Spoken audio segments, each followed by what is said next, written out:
And now, News Channel 10's 24/7 local weather first alert forecast, sponsored by Generator Supercenter of Amarillo.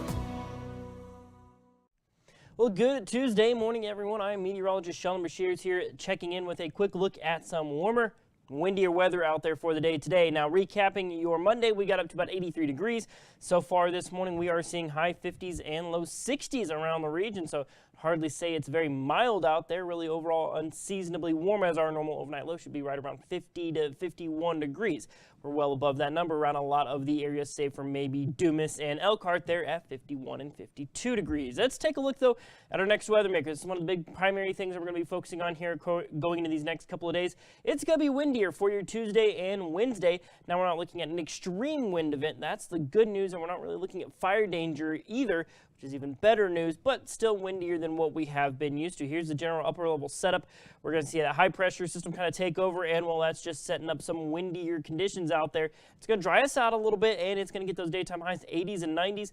And as we'll see here in just a second, there might be some parts of the area that could go beyond that. Yes, even triple digits possible with this system. So what we're expecting out there for today, relatively light winds out there as you start out the morning. We're going to see 5 to 15 mile an hour winds 9 a.m. this morning. Might start to see maybe a few 20 mile an hour sustained winds off towards the west. But as we head into the afternoon, you're going to see it really start to pick up, as we'll be anywhere from 15 to 25 miles an hour around a lot of the area, with gusts upwards of 30 to 35. So like I said, not an extreme wind event, just windier than what we have been accustomed to.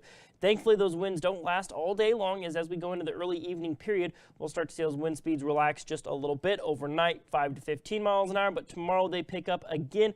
And unfortunately, this time around, as we go into Wednesday, it might be even windier, as we might see sustained wind speeds around that 20 to 30 mile an hour range, with gusts closer to 40 miles an hour. That will be possible. Let's talk relative humidity values. We're really going to be drying out there, but like I said, thanks to recent moisture out there, our fields, the grasses, things like that are nice and green. Therefore, the wildfire danger is pretty much non-existent. There are no wind-related watches or warnings, and as of early Tuesday morning, there are no fire-related watches or warnings either. But of course, if that does change, we will be letting you know. Relative humidity values will get down around 10 to 20%, only bounce back into the 30s overnight. So we're not going to see the same high humidity out there that you might be seeing early this morning before those winds scour that moisture on out of here. We're going to dry right back out for Wednesday as well. Temperature-wise, like I said, it's going to be a scorcher out there for some of you, as you're going to see right here. Looking up in the northwest, you're looking at mid to high 80s, low 90s here in Amarillo, but 96 in Clarendon.